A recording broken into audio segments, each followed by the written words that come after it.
you know, to the point where like now you have some boundaries that are really easy for you to keep. Right. Yeah. Well, because all that stuff compounds on each other, right? Like I'm able to set this boundary for this, like for the you know, places like you're talking about. I'm able to at least say that I will not go here in these circumstances under these conditions.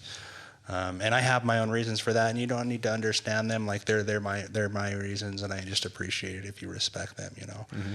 And then it does become easier and easier to set the next boundary. Like, you know, food for you wasn't always a thing, but you knew how to set those boundaries because you'd done it with alcohol.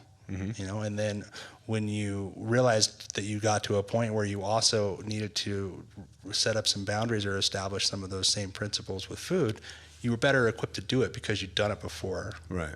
And so I think that, you know, the other thing with setting boundaries is that we'll get better at this as time goes. And yes, it's going to be uncomfortable. It's not always going to be an easy thing to do.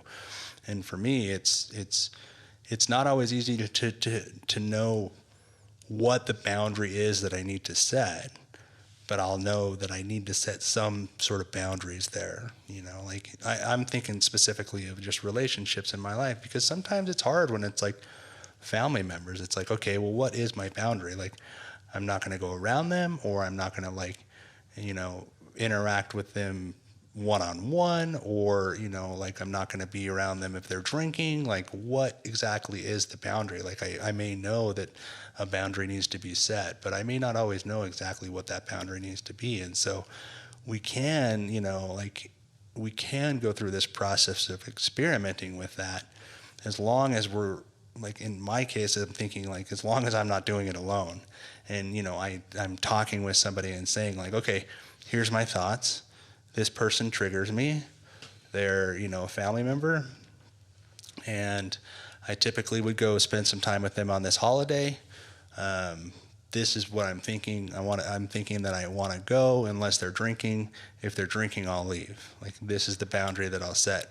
And I can go and experiment with that, mm-hmm. you know, and then go and see how it rides out. Like, and then, you know, maybe I'll come back and say, okay, I can't go around that person at all. You know what I mean? And or change the boundary. Like, yeah. Or as time goes on, maybe it's like, okay, maybe I can like be around them in certain situations, you know, like, because the boundaries are going to be temporary in some things, depending on what's going on up here in my head, you know, like what kind of state am I in right now? Like, where's my foundation at? Like, am I working a solid program? Like, am I feeling, you know, tight? And am I feeling, you know, like I've got, you know, I've got a good foundation at the moment. Like, if not, then it's probably like, if I'm feeling shaky or rattly, then it's definitely not a good idea for me to go down that candy aisle at the grocery store. Right. You know, like in any circumstance. But if I'm feeling confident and good, like, and there's a reason for it, it's like, okay, you know what? It's like, fine. Like, things are going well right now. Like, I think it's probably okay. Like, and I can go down and then take the appropriate action based on my reaction at that time.